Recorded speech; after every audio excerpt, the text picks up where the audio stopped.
Hello friends, welcome again to the introductory lectures of transportation systems, which is part of sustainable transportation systems course.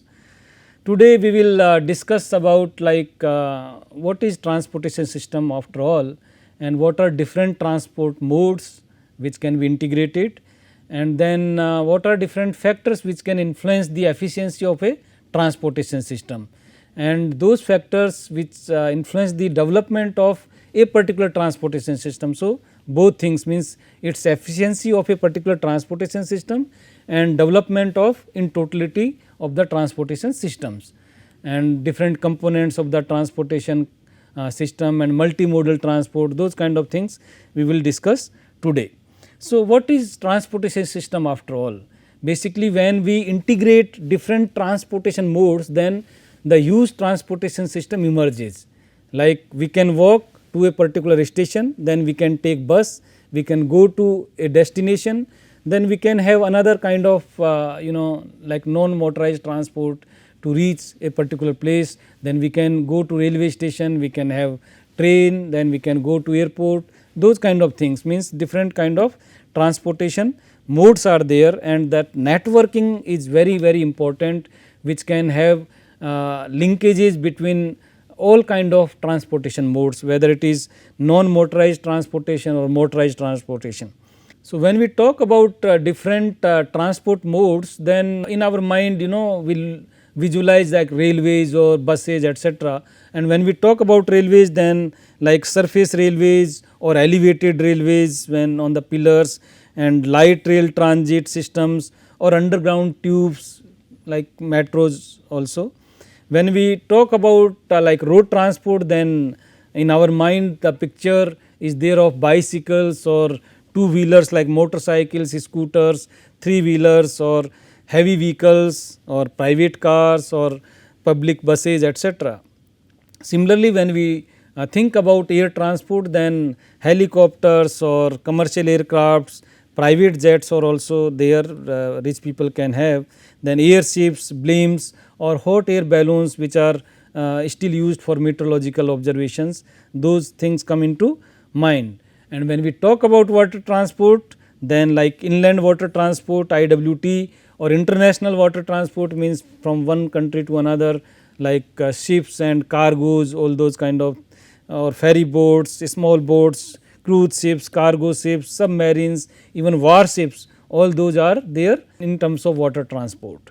Well, then pipelines, these are the modern way of transportation. There were open canals were there for transportation of water and goods, but now oils as well as water within the pipe one can transport from one place to another. Like for refineries, oils are transported by these pipes, and nowadays people are also talking that if we can use a bigger or larger size of pipes, and not only water or oils, but we can put some airtight containers, and within those containers something some goods can also be there. So, floating with the oil or water, those things can also be transported from one place to another. So, these are the ideas people are trying to incorporate in those systems. Well, when we talk about ropeways, then like mono cable ropeway or bi-cable ropeway, tri-cable ropeway, depending upon the situation, topography or hilly areas, those kind of things need to be taken into account to decide which kind of ropeway we have to use. When we talk about railways, then we think about like railway stations, and then the railway tunnels or bridges, depending upon again which part we are thinking about. Railway crossings, those signages and all these systems have to be there. When we talk about the infrastructure, means like rail infrastructure, railway stations or these signals or tunnels, when we are trying to reach from one point to another in hilly areas, so shortest distance can be through tunnels.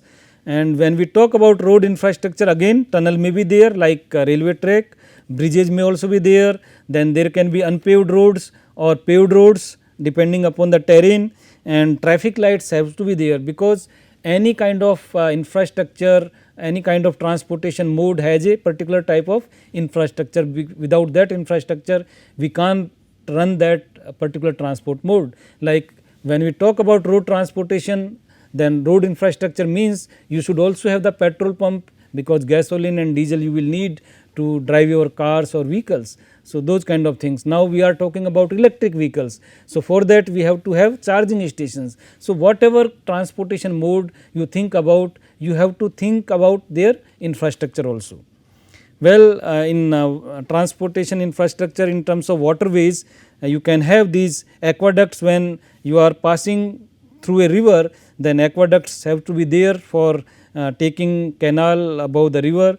Or this is one example of this Panama Canal, that when elevation difference is much more, then how these kind of locking system and raising the water level and the ship going up to this level and then down again. So, these kind of artifacts, wonderful technological wonders have been created by human beings. And then lighthouses for like ships, these were before, like now we have these satellite related communication systems or IT, but earlier these were the artifacts which were used for seeing where is the destination for a particular ship, or where is the place where we will land.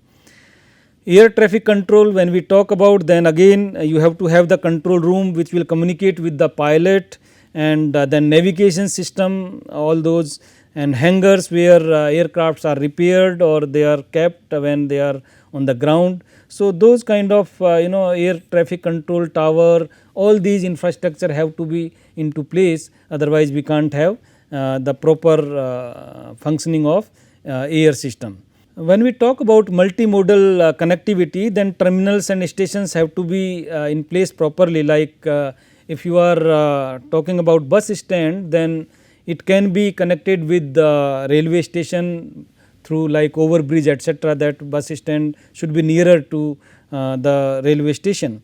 Similarly, last mile connectivity has to be incorporated properly, because if you want to reach to your home or office, so how will you reach? There may be some rickshaw or some three wheelers, those kind of facilities has to be there. Plus these kind of the signages should be there, like you need to know when the next train is coming and how much I have to wait. Those kind of infrastructure system has to be there.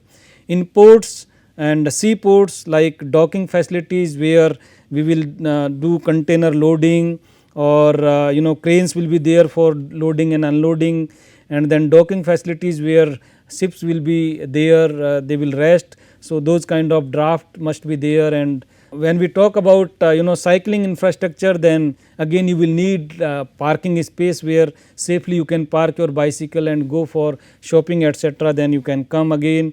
Or means even you can use your bicycle when you go to the office, when you are traveling through bus or train. So, you can take your bicycle to the bus stand, you can park there if there is a good parking facility. When you come back, you can take your bicycle to your home. So, those facilities we have to provide.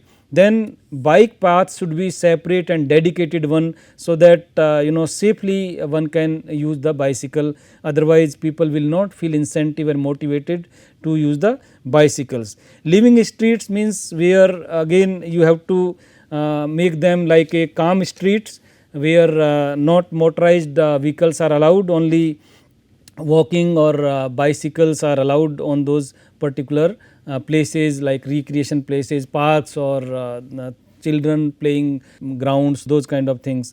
And there may be like these kind of things where one can rest for a while.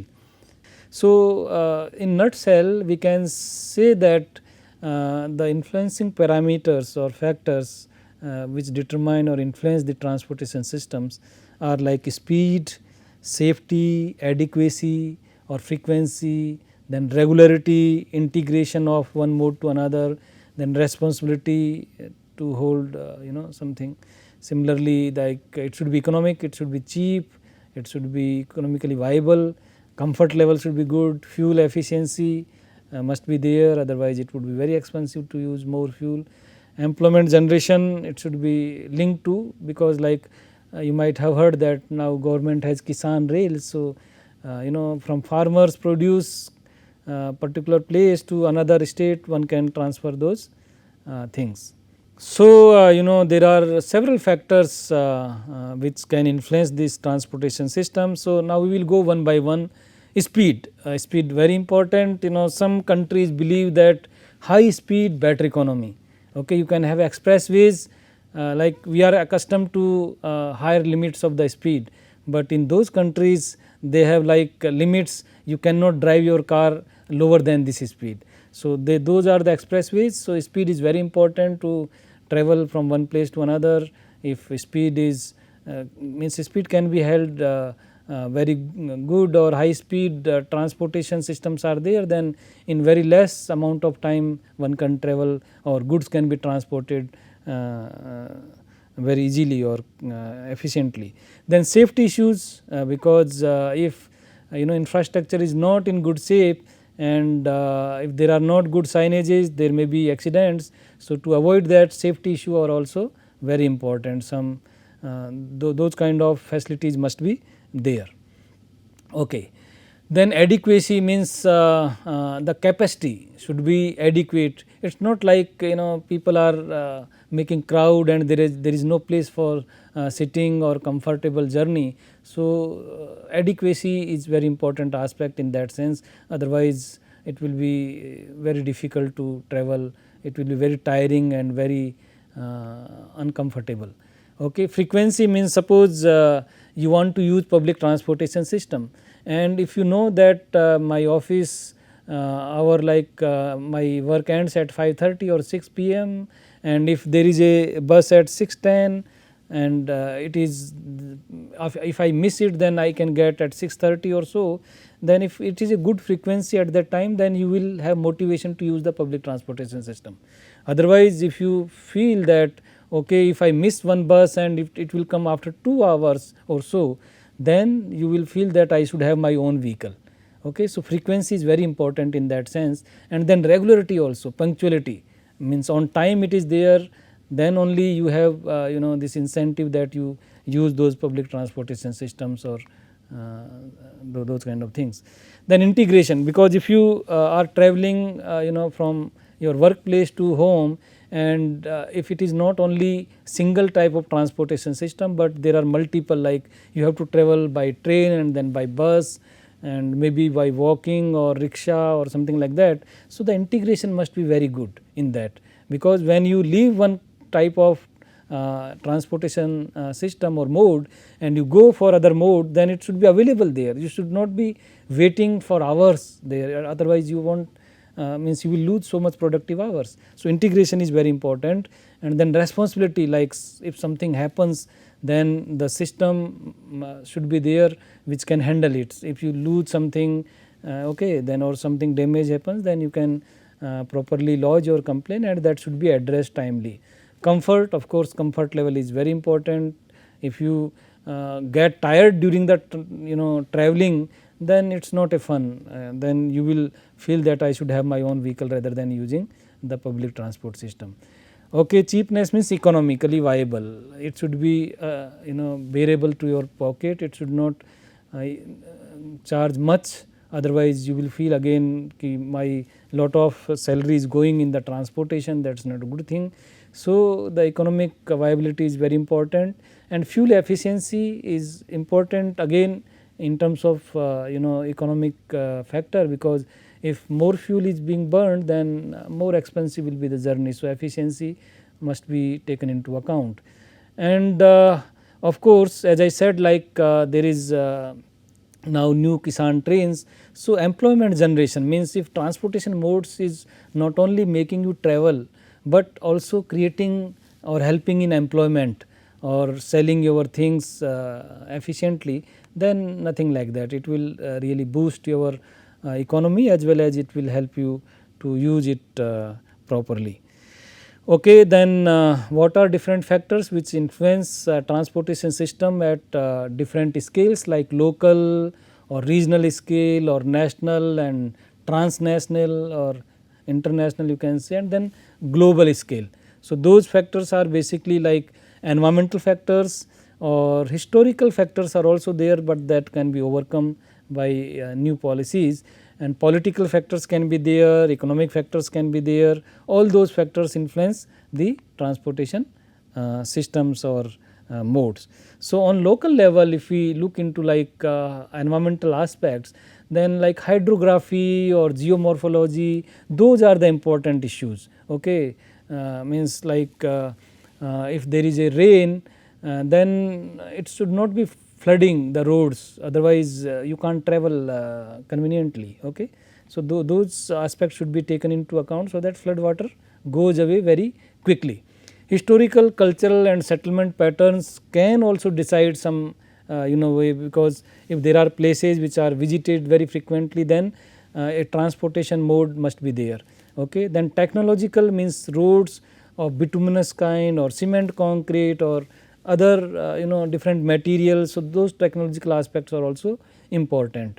And then zoning means industrial zones or commercial zones or residential, different kind of zoning may be there, and there may be some conflict of interest, but if public transportation those organizations are managed properly, then they can handle those things nicely. Economic factors are also, because employment and distribution of things should be linked with the transportation. As I said, if it is not adding into your economic activities, then people won't feel motivated or incentive to use those particular transportation means. Okay, if you talk about regional scale, right, then the climatic factors are more important, and historically urban systems, technologically means railways or canals, those are for regional transportation, those are more economical, you can say. Okay. So, these taxation and regulations political, because in regions from one organization to other organization you link, then these issues are there. So, there should be proper arrangement to address those issues. Okay. Then national and transnational, so distances are more. So, again different corridors or sea routes are to be managed properly, and there should be trade agreements, otherwise you can't travel from one place to another, or you can't ship your goods if you do not have proper agreements. So, all those issues come into picture, and economic factor is that there should be market, otherwise if there is no market, there is no fun in transporting your goods there. It will not be sold, and you won't earn profit, or it will not be economically viable, right. Similarly, if we talk about global scale, so environmental factors becomes global in scale, like oceanic masses, so proper arrangement of those treaties, etc. And historical means globalization, because of technological reasons, now this the whole globe is becoming one village, as you people we talk about those. Then technological, like air transport or telecommunications, they are helping us in global scale factors managing these transportation systems, right. Then political, because multilateral agreements are necessary for intercontinental and international businesses. So, like WTO organization is there, and World Trade Organization, all those. Economic interdependency and cooperative comparative advantages, and cooperation must be there for addressing those issues.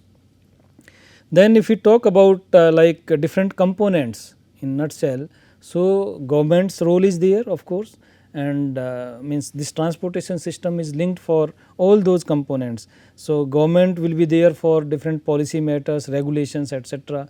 General public, which is kind of a stakeholder, which is there.